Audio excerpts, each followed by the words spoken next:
Switching gears for now, there is a growing storm in the global trade and diplomatic landscape. And at the center of it is U.S. President Donald Trump. From American farms to foreign policy to trade disputes and Ukraine's war, the American president is locked in a multi-front battle in a way. First, the soybean standoff. President Trump has made it clear soybeans will top the agenda when he meets the Chinese President Xi Jinping later this month.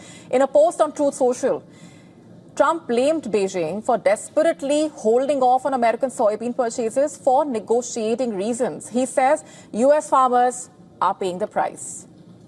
China, in fact, was once the top buyer of U.S. soybeans. It has now pivoted sharply. In August, Chinese imports of soybeans hit a new record with over 12 million tons. But most of that did not come from the U.S. Nearly 85% of it was sourced from Brazil. And as Beijing increasingly turns to South America to meet its demand and ramp up the pressure in the ongoing trade talks with Washington. But trade is just one piece of the puzzle here. Across the world, President Trump is watching closely as India and China continue buying Russian oil in defiance of the Western sanctions. President Putin is expected to visit New Delhi in early December for a summit with Prime Minister Modi. And this meeting coming amid strained U.S.-India ties due to Washington's 25% tariffs on Indian goods. It's a geopolitical triangle that's leaving Washington increasingly isolated and also frustrating Donald Trump and his efforts to bring economic and diplomatic pressure to bear. And as the trade talks with China loom, the Ukraine war drags on, Trump finds himself facing a rather tough truth. Soybeans, sanctions, shifting alliances are now deeply intertwined, and countries like India, China and Russia are showing no signs of backing down. Anti-government demonstrations in Morocco turned violent on the fifth night as the protesters are holding those demonstrations over the state of public services, and they resulted in widespread destruction. 2 people were killed when officers opened fire on a group of people attempting to storm a police station there. As the violent protests roiled the North African country, according to a government-run news agency, police near the coastal city of Agadir were compelled to use their service weapons in self-defense to fend off an assault on their station.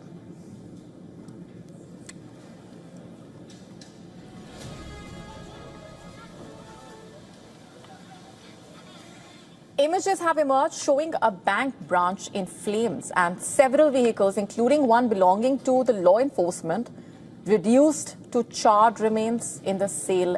In fact, this was in a neighborhood located north of Rabat in Morocco. The destruction marking a dramatic escalation as the country enters its 5th consecutive day of protests.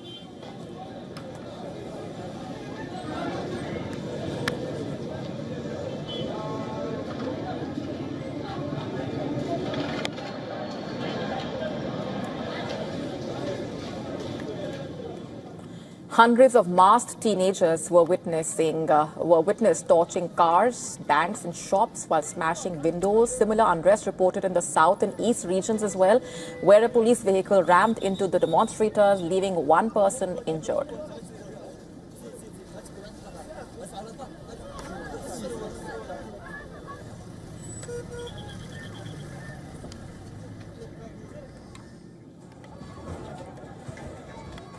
The protests are spreading to new areas, underscoring growing anger over what the participants call rampant corruption and neglect of schools and hospitals.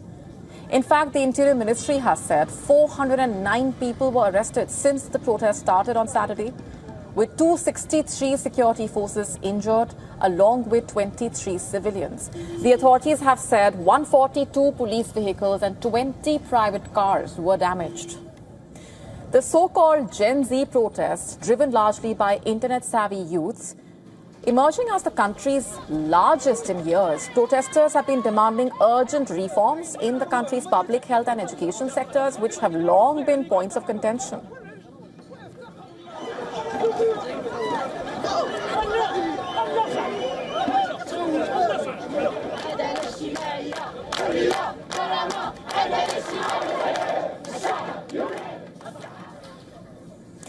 The protesters highlighted the stark contrast between the government's billions spent on World Cup preparations and the dire condition of public services.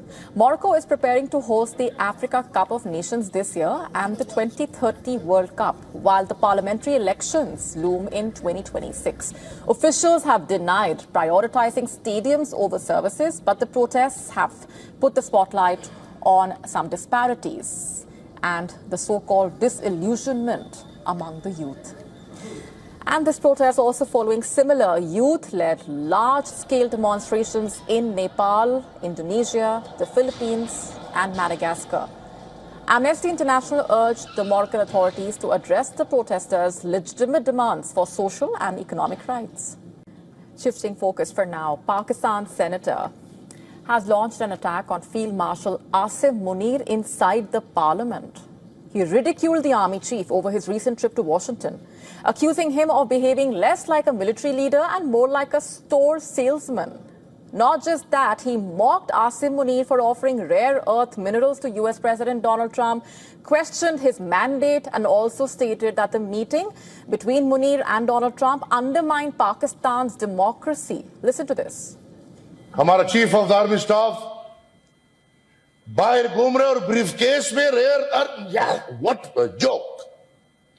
ये मजाक था। वो तस्वीर जिसने भी देखी, कौन सा chief of the army staff briefcase में रेयर अर्थ मिनरल लेके जाएगा, और वो मुझे एक बेहतरीन ब्रांड स्टोर लग रहा था जिसमें एक मैनेजर खड़ा बड़ा खुशी खुशी देख रहा था। एक दुकानदार बायर को कह रहे कि आ जाओ मेरे पास बड़ी अच्छी चीजें, ये खरीद लो। किस मुआहदे के तहत, किस कानून के तहत, किस आइन के तहत? ये तो डिक्टेटरशिप है। दिस इज, सॉरी टू से, not democracy. And earlier on social media, the senator sharpened his criticism with sarcasm, comparing the photo of Munir, Trump and Sharif to an elite designer shop. Not just that. In fact, he is no stranger to politics. He heads the Awami National Party in Khyber Pakhtunkhwa and carries a powerful legacy as the grandson of Pashtun leader and the great-grandson of Abdul Ghaffar Khan, known widely as the Frontier Gandhi. Ghaffar Khan was a major figure of India's freedom struggle, remember, who stood firmly by Mahatma Gandhi's ideals of non-violence and civil resistance and was involved in the civil disobedience movement, the Quit India movement and other freedom struggles against the British Raj. And that lineage seemed to be evident as the senator took on Pakistan's most powerful institution inside parliament.